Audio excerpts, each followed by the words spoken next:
Bonjour à vous, bonjour, que le Seigneur soit glorifié, soit loué. Merci Seigneur. Je prie afin que ces moments soient les moments extraordinaires où tu touches, où l'on peut passer, on peut faire une action, on peut passer à autre chose, on peut prendre des décisions au Seigneur. Par ton esprit, touche le plus grand nombre qui a soif, qui ne sait que faire, qui est en train de tâtonner. Par ton esprit, touche et ramène à la vie. Merci Seigneur, au nom de Jésus-Christ Nazareth.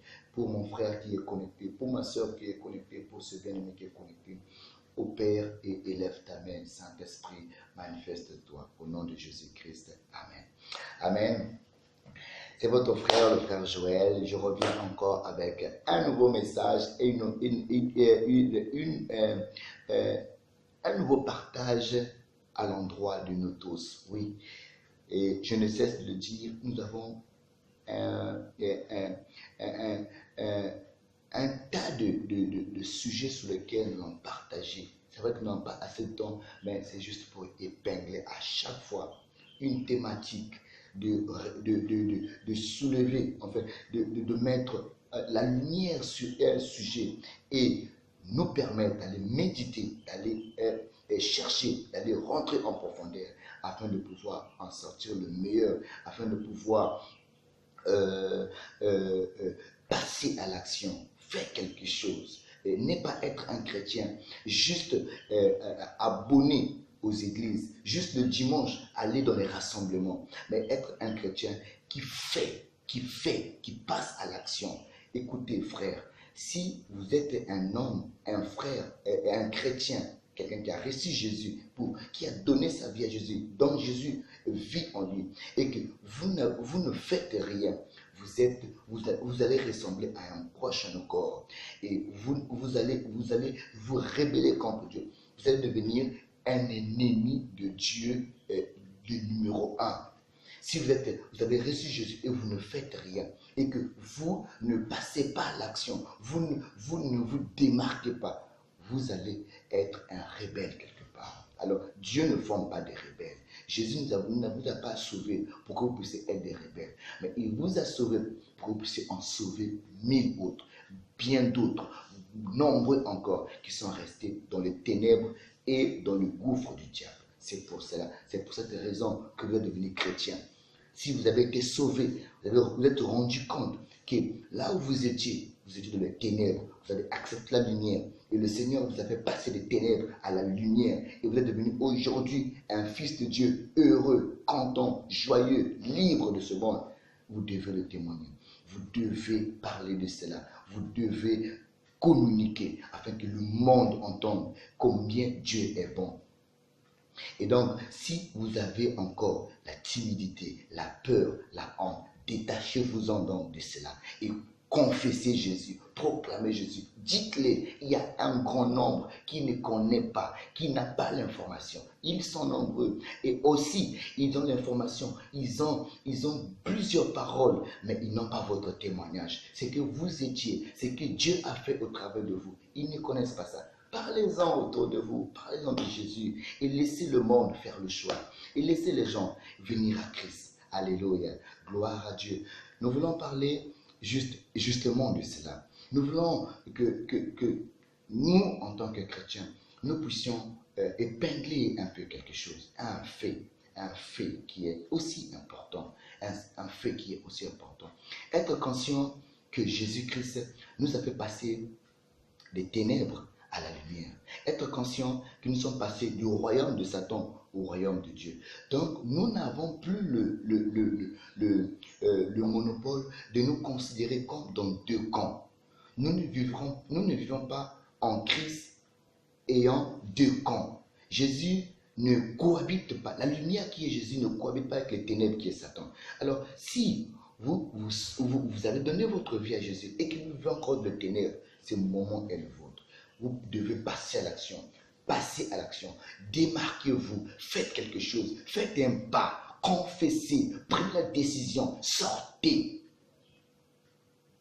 La Bible dit dans le livre des Actes chapitre 26, je vais nous le lire.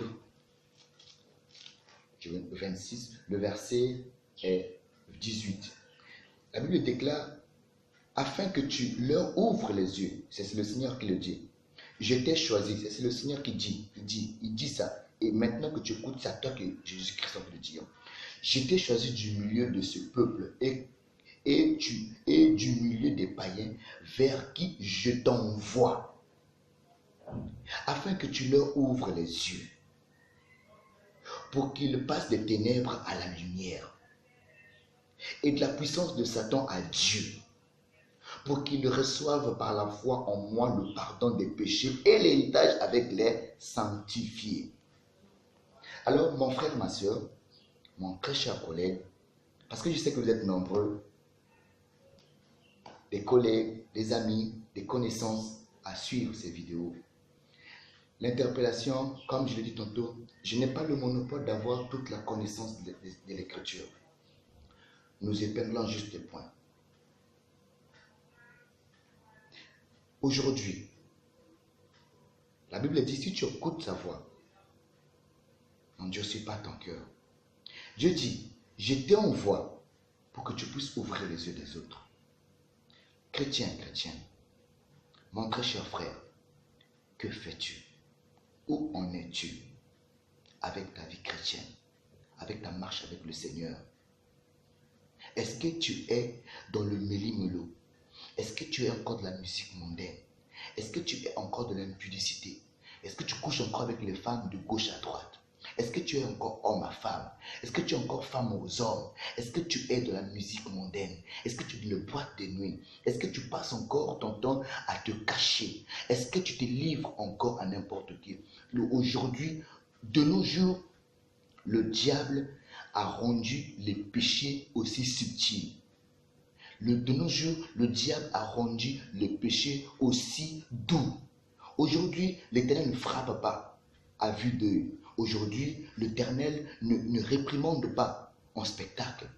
Et c'est un danger. Parce que nous sommes au temps de la grâce. Et c'est la grâce qui empêche à Dieu de pouvoir frapper. Mais la grâce, elle est donnée pour que tu puisses saisir et revenir à Christ. Et t'engager réellement. Mais où en es-tu? Dieu t'a choisi. Et Dieu t'appelle. Dieu t'a choisi, toi chrétien. Dieu t'appelle, toi païen, afin que toi païen, tu passes des ténèbres à la lumière. Que tu donnes ta vie, que tu te donnes pour que la vie vienne en toi et que tu revives, que l'esprit vienne en toi et que tu puisses revivre. Romains dit, le Romains chapitre 7, il dit, le bien que je veux faire, je ne le fais pas. Mais le mal que je ne veux pas, je le fais. Alors je comprends qu'il y a une loi qui est attachée dans mes membres et qui me pousse à le faire. Mais gloire soit rendue à Dieu, qui, par l'Esprit de Dieu, il y a une autre loi qui vient briser la loi du péché. Il faut que tu reçoives Jésus.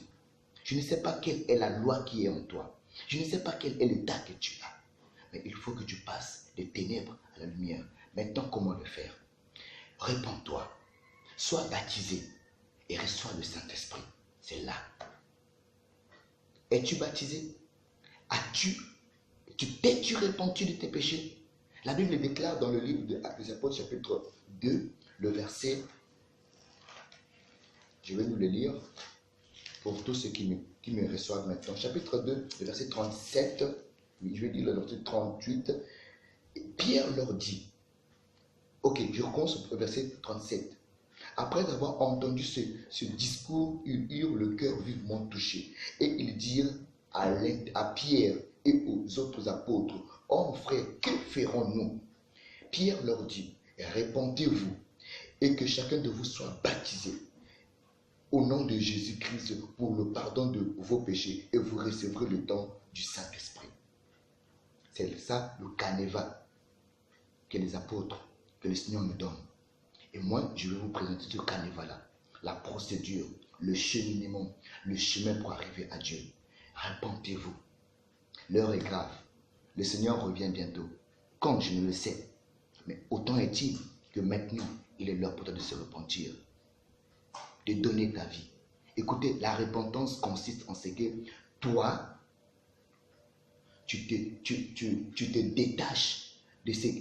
Tu acceptes de te détacher de ce qui fais ton plaisir, mais qui t'éloigne de Dieu. C'est ça la repentance. Que tu ouvres ton cœur. Dieu va te donner son cœur et tu vas ressentir le besoin de Dieu. Et à ce moment-là, quand l'Esprit de Dieu viendra encore sur toi, il te fera comprendre, il te révélera combien tu es loin. Et à ce moment-là, tu vas prendre maintenant en toi, tu vas recevoir en toi le pardon de Dieu. Le pardon de Dieu, quand ça vient en toi, ça te libère, ça te donne la joie. Et tu vas voir, il était païen, et quand il reçoit le pardon de Dieu, il est content, il est libéré.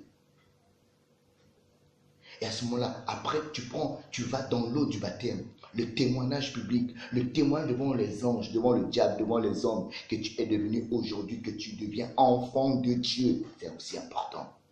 Après quoi, le Saint-Esprit vient sur toi. Et le signe que l'Esprit de Dieu est venu sur toi, c'est le parler en langue. C'est le signe par lequel les apôtres pouvaient déceler que telle ou telle personne, tel païen est enfant de Dieu. Ils ne voyaient pas l'esprit à l'intérieur parce que les yeux de la chair ne peuvent pas voir l'esprit. Et ils comptent seulement que les païens vers qui ils partaient, c'était de parler en langue. Alors à ce moment-là, vous leur dire, mais vous qui avez reçu déjà l'esprit, pourquoi on va vous refuser l'eau du baptême? Vous pouvez à ce moment-là être baptisé. Alors voilà. Je ne sais pas à quel niveau vous êtes. Mais le message, c'est que vous quittez le camp du diable. Il y a des gens qui passent leur temps à confesser péché par péché, péché par péché, péché par péché. En fait, ne perdez plus le temps à confesser péché par péché. Dites-vous que tant que vous continuez à vivre la loi du péché qui est dans votre monde, qui vous réclame, c'est que vous êtes encore du diable. Renoncez à Satan et acceptez la parole. Acceptez Jésus. Et vous allez voir que votre vie va changer. Votre destinée va changer. Vous serez heureux de vivre. Vous serez heureux comme chrétien. Vous serez à l'aise comme chrétien. Vous allez vivre quelque chose de nouveau. Il y a plus à gagner en Christ qu'à vivre tristement dans ce monde. Même avec des avoirs, ceux qui les ont, ils ont besoin de remplir le vide de leur cœur de Jésus. Alors, ce matin, c'est à vous que le message s'adresse. Afin que vous puissiez suivre, faire quelque chose, passer à l'action. Jésus vous attend. Il y a mieux à gagner. Il y a un héritage en Christ. Il y a des bonnes choses. Il y a la joie. Il y a la paix. Il y a la vie. Il y a les bontés de Dieu. Je ne vous ai pas dit qu'il y a l'argent, il y a le voyage, il y a les enfants, il y a les mariages. Non, je vous dis qu'il y a la paix, il y a la joie, il y a l'amour, il y a le calme. Il y a l'assurance en Jésus. Et ce qui vous attend, il peut vous le donner. Il peut vous le donner. Il peut mettre ça dans votre cœur. Il peut mettre ça à l'intérieur de vous. Ici et ici. Que le Seigneur vous bénisse et le Seigneur vous visite. Au nom de Jésus-Christ Nazareth. Soyez nombreux, soyez connectés, partagez. Au nom de Jésus-Christ. Amen.